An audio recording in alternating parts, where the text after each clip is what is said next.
আমার বোনরা শুনছে তো? বিবাহিত ভাইরা শুনছেন তো? তোমরা অবিবাহিতরা শুনছো তো? আমি তোমাদেরকে আজকে এমন এক গল্প শোনাচ্ছি গতকালের, যেটা তোমার সারা জীবনের শিক্ষণীয় হতে পারে। আর আজকের দিনে আমি বিলিভ করি, যদি আমি এরপর আর একটা বক্তব্য না দিই, একটা হাদিস, একটা আয়াত না বলে যদি ওয়া আখিরু দাওয়ানা আলহামদুলিল্লাহি রাব্বিল আলামিন বলে চলে যাই, আমার এখানে আসা সার্থক। যদি তোমরা বুঝতে পারো আমার কথা, তোমরা মনোযোগ দিয়ে শোনো। গতকাল এমন একটা প্রশ্ন আসছে আমার কাছে, আমি তালাক সম্পর্কে কথাটা মনোযোগ দিয়ে শুনবেন। এখানে অবিবাহিত কারা আছো? হাত তোলো তো। অবিবাহিত কারা আছো? ঠিক আছে। আরে হাসার কি, যে এই বাঙালি যেটাই কই এটা হাসে, কি দুনিয়াটা কৌতুক বানাবে। অবিবাহিত কে আছে এটা কি হাসার কিছু হয়ে গেল? কি মানে বুঝলাম না জিনিসটা, এইটাও হাসার কিছু? ভাই আমি এখানে বললাম যে অবিবাহিত কারা আছে, সবাই হাসা শুরু করতে, মানে কি কি কয় শরম পাইছে? আপনাকে বলছে ওরা শরম পাইছে? কে বলছে? জবাব দিয়েছেন কি এখানে? আপনার তো জবাব তো ঠিক হয় না ওদের পক্ষ থেকে। ওরা তো বলে না ওরা শরম পাইছে, ওদের কাছে মনে হয়েছে হুজুর এখন কৌতুক করবে। বিবাহিত যারা আছো হাত তোলো তো। মাশাআল্লাহ, তাবারকা, বসেন। তো আমি তেমন কখনো ব্যক্তিগত বিষয়ে তেমন বলি না মাহফিলে, এটা আপনারা অনেকে হয়তো জানেন যারা আমাকে চেনেন। গতকাল আমার কাছে এক প্রশ্ন আসলো তালাক বিষয়ে। আমি বেশিরভাগ সময় অ্যাভয়েড করি তালাক বিষয়ে প্রশ্ন। এমনিতে আমি নর্মালি কোনো দিন কোনো ফতোয়া দিই না। যখন নতুন বাংলাদেশে আসছিলাম আমি সৌদি আরব থেকে, তো আরও অনেক ছোট ছিলাম, রক্ত অনেক গরম ছিল, তখন আমি বিদআত শিরক এগুলো নিয়ে প্রায় ফতোয়া দিতাম, আর অনেক ভেজাল লাগতো, সত্যি কথা। আল্লাহ আমাকে আশ্রয় দিয়েছে। পরে আমার উস্তাদরা, বড়রা যারা আছে, তারা আমাকে বললো যে জামশেদ তুমি ফতোয়া দিও না, কোরআন সুন্নাহ থেকে মানুষকে তুমি আহ্বান করো, ভালোর দিকে ডাকো, মন্দর দিকে নিষেধ করো, আল্লাহ তোমাকে যতটুকু তৌফিক দিয়েছে। ফতোয়া অনেক বিস্তর বিষয়, অনেক সিচুয়েশনের উপরে ফতোয়া চেঞ্জ হয়। দেখা যায় একই বিষয়, মানে সাবজেক্ট এক, পরিস্থিতিতে দুই রকম অ্যান্সার হয়। সে তোমার এখনো সেই প্রজ্ঞা যদি না হয় তুমি দিও না, আর প্রজ্ঞা হলে দিও। তা আমি ওনাদের কথা চিন্তা করেছি যে আমার সেই প্রজ্ঞা হয়নি যে আমি দিব। কারণ এখানে হানাফিরা বলে যে একসাথে 3 তালাক দিলে হয়ে যায়, আর শাফি হাম্বালিরা বলে যে যতবারই তালাক দেয় একবার। এখন যারা হানাফি নিজেদেরকে বলে, ওনারাও কিছু দলাইল পেশ করে, আর যারা শাফি মালাকি আছে বা আহলে হাদিস সালাফি আছে, তারাও সূরা বাকারার মধ্যে যেমন তালাকু মাররাতান, তালাক 2 বার, মানে 2 দফায়, এভাবে দিয়ে বলে। তো আমি চিন্তা করছি এটা বড়দের বিষয়। কার বিষয়? এটা আমার ম্যাটার না, আমার এত জিম্মেদারি নেওয়ার এখনো অতটুকু যোগ্যতা হয়নি। তো বেশিরভাগ তালাকের যখন প্রশ্ন আসে, আমি বড় বড় আলেম যাদেরকে চিনি, যেমন আমি সৌদি আরবে ছিলাম, তাহলে বেশিরভাগ যাদেরকে আমি চিনি তারা মদিনা ইউনিভার্সিটির স্কলার, কেউ হাফারাল বাতান ইসলামিক সেন্টারের লেকচারার, কেউ রিয়াদ ইসলামিক সেন্টারের লেকচারার, কেউ আল আহসা ইসলামিক সেন্টারের লেকচারার সৌদি আরবে, যাদের সাথে আমার পরিচয় আছে খুব ছোটবেলা থেকে, আমি যাদেরকে চিনি, যারা আমাকে খুবই আদর করে। তো আমি যেটা করি, যখন এই তালাকের মাসলা মাসাইল আসে, নর্মালি কোনো প্রশ্ন আসলে আমি জবাব দিই না, কিচ্ছু রিপ্লাই করি না, কারণ আমি জানি আমি ফতোয়া দিব না, আমি ইগনোর করার চেষ্টা করি। খুব সহজ থেকে সহজ প্রশ্ন আসলো দিতে চাই না, কাউকে না কাউকে ট্রান্সফার করে দিই। তো ওই একটা বোন মেসেজ লিখলো, আমি ওয়ালাইকুম আসসালাম দিয়ে লিখেছি আপনি যে কোনো প্রশ্ন লিখে করেন। তখন সে লিখে প্রশ্ন করলো যে তালাকের বিষয়। আমি বললাম যে আমি তালাকের বিষয়ে ফতোয়া দিতে জানি না, আমি একজন বড় আলেমের নাম্বার দিচ্ছি, আপনি ওনার সাথে কথা বলে আপনি জেনে নেন, হোয়াটসঅ্যাপে মেসেজ দিয়ে ওনাকে কল করিন, সমস্যা নেই। এখন উনি আমাকে একটা ভয়েস মেসেজ পাঠালো যে ওনার হাজব্যান্ড ওনাকে তালাক দিয়েছে 3 বার। এখন উনি নানা হুজুরের কাছে গিয়েছে যে উনি এখন এই স্বামীর ঘর করতে পারবে কিনা, ওনার স্বামী অনুতপ্ত, উনি অনুতপ্ত। আমার বোনরা শুনছে তো? না, আমার বোনরা শুনছে তো? বিবাহিত ভাইরা শুনছেন তো? তোমরা অবিবাহিতরা শুনছো তো? আমি তোমাদেরকে আজকে এমন এক গল্প শোনাচ্ছি গতকালের, যেটা তোমার সারা জীবনের শিক্ষণীয় হতে পারে। আর আজকের দিনে আমি বিলিভ করি, যদি আমি এরপর আর একটা বক্তব্য না দিই, একটা হাদিস, একটা আয়াত না বলে যদি ওয়া আখিরু দাওয়ানা আলহামদুলিল্লাহি রাব্বিল আলামিন বলে চলে যাই, আমার এখানে আসা সার্থক। যদি তোমরা বুঝতে পারো আমার কথা, তোমরা মনোযোগ দিয়ে শোনো। তো বললো যে আমি বেশ কিছু হুজুরের কাছে যতটুকু আমি আমাকে বলেছে যে আমি আহমদুল্লাহ হুজুরকে মেসেজ করেছি, উনি রিপ্লাই করেনি। আমি আজহারি হুজুরকে মেসেজ করেছি, রিপ্লাই করেনি। আমি আব্দুর রাজাক বিন ইউসুফ হুজুরকে মেসেজ করেছি, উনি রিপ্লাই করেনি। আমি কুয়াকাটা হুজুরকে মেসেজ করেছি, রিপ্লাই করেনি। আপনি জামশেদ মজুমদারের ফেসবুকে মেসেজ করেছি, রিপ্লাই করেননি। এর মধ্যে কেউ রিপ্লাই দেয়নি। আপনি আমাকে ওয়ালাইকুম আসসালাম রিপ্লাই দিয়েছেন হোয়াটসঅ্যাপে মেসেজ দেওয়াতে। আমাকে একজন হুজুর বলল আমি আমার স্বামীর সাথে থাকতে পারবো একটা হারাম কাজের মাধ্যমে। কি কাজের মাধ্যমে? হারাম কাজের মাধ্যমে। আমি চিন্তা করলাম, হুজুর যদি বলে হারাম কাজের মাধ্যমে থাকতে পারে, তাহলে হুজুর নিজে তো এটাকে হারাম বলছে, জিনিসটা কি? তখন আমি বোনকে আর সাহস করে কিছু না বলে আমি শেখ মুস্তাফিজুর রহমান বিন আব্দুল আজিজ আল মাদানী হাফিজাহুল্লাহ, উনি সৌদি আরবে হাফারুল বাতান ইসলামিক সেন্টারে ছিল,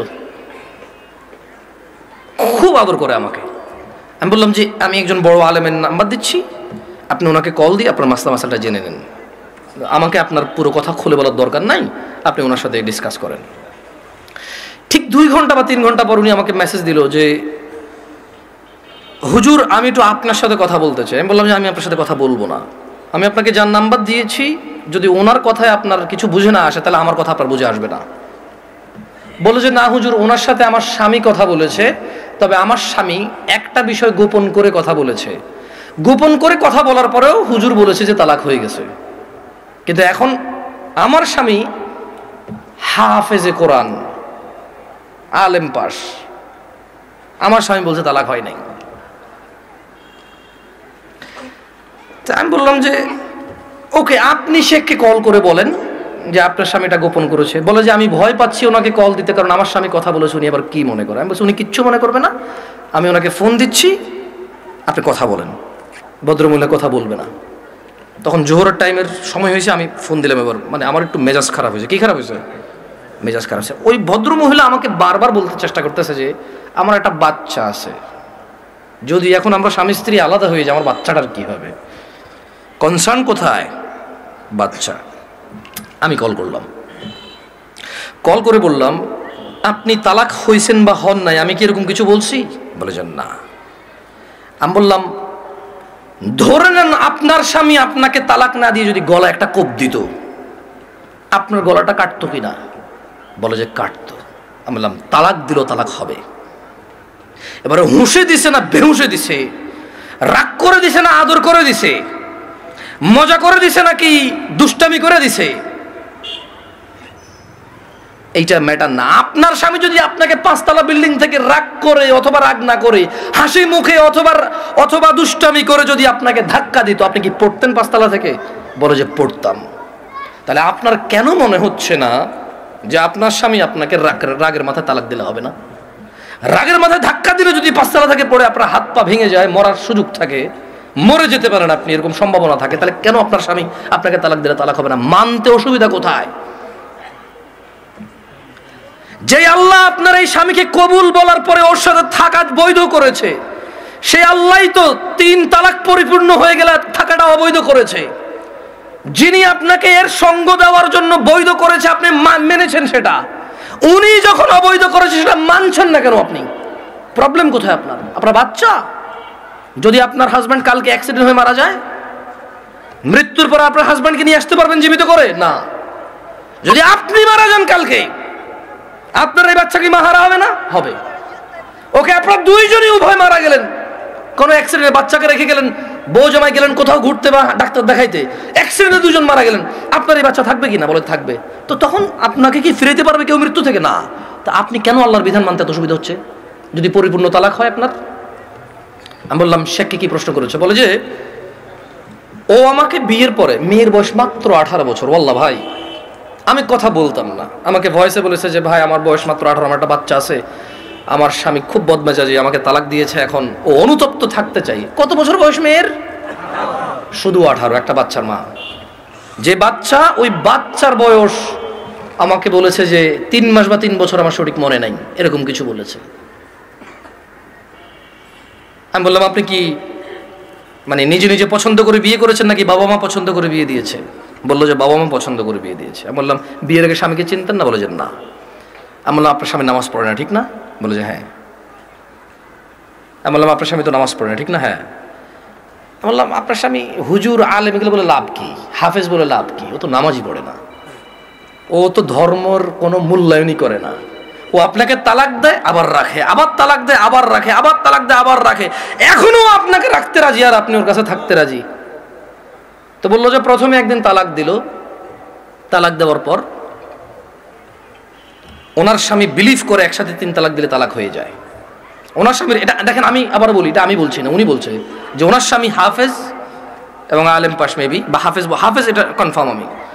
তো বললো যে উনি জানে যে এক বৈঠকে 3 বার তালাক দিলে তালাক হয়ে যায়, কিন্তু শেখ মুস্তাফিজুর রহমান বিন আব্দুল আজিজ মাদানিকে যখন ফোন করেছে তখন উনি বলেছে আচ্ছা ধরলাম একবার, 3টাকে কয়বার ধরলাম? এক বৈঠক ধরলাম। বলে যে আপনাকে আদ দিছে? বলে যে হ্যাঁ আরেকবার দিছে। বলে যে ওটাকে আবার ধরলাম। বলে যে আদ দিছে? বলে যে সে গোপন করছে, কিন্তু সে একদিন আমাকে বলছে তোমাকে আমি তালাক দিলাম, তুমি যাচ্ছ না কেন? এই কথাটুকু শেখের কাছে সে গোপন করেছে। কি করেছে? শেখ নাকি তখন প্রশ্ন করেছে আপনি যদি হানাফি মাসলাকের হন, জীবন যদি হানাফি বিধান অনুযায়ী চলেন, আর আপনার স্বামী নিজে যেহেতু হাফেজ বা আলেম, ও তো এটা জানে যে এক বৈঠকে 3 বার দিলে হয়ে যাচ্ছে। আর কোরআন সুন্নাহ অনুযায়ী যদি আপনি শাফি মালিকের দিকে আসেন, সেই ক্ষেত্রে ওনারা এক বৈঠকে যতবারই দেয় কয়বার ধরে? একবার। তো বলো যে অনেক সময় আমরা ফতোয়া দেই যে ঠিক আছে, মানে আপনি হানাফি কোনো বড় বিজ্ঞ আলেম থেকে মাদ্রাসা থেকে ফতোয়া নিয়ে ওনারা লিখিত ফতোয়া দেয় কি সেটা আপনি জেনে নেন। মানে তালাক নিয়ে তেমন কেউ ভেজাল করতে চায় না, কারণ মারামারি কাটাকাটি হয়ে যাবে, বোঝেন নাই, মিছিল মিটিং হয়ে যাবে। এক গ্রুপ বলবে তালাক হয়ে গেছে, আরেক বলবো হয় নাই, বলবে যে জানা করতেছে ও হুজুরের কথায়। ভাই এটা বিশাল বড় একটা প্রবলেম, বুঝছেন না? বোঝেন নাই, সত্যি আমার পক্ষে সলভ করা সম্ভব না। তখন আমি ওই বোনকে বললাম যদি আপনার তালাক হয়ে যায় চলে যান,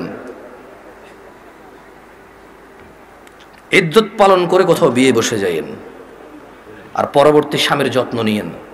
করে দিয়েছে। তো আমি মহিলাকে বললাম যে আপনার তালাক হয়েছে বা হয় নাই ফটো দেওয়ার আমার যোগ্যতা নাই, আপনি যদি মনে করেন আপনার স্বামী গোপন করেছে শেখের সাথে, তালাক একবার তালাক দিছে যেটা গোপন করেছে, আপনি ওনার সাথেই কথা বলেন। তো আমি আমার বোনদেরকে বলবো, বোন ও আচ্ছা, আমি ওই মেয়েটাকে এতটুকু বললাম যে যেই ছেলে আপনাকে 3 বার তালাক দিল, 3 বার, আপনার কাছে কেন মনে হয় ও 4র্থবার দিবে না?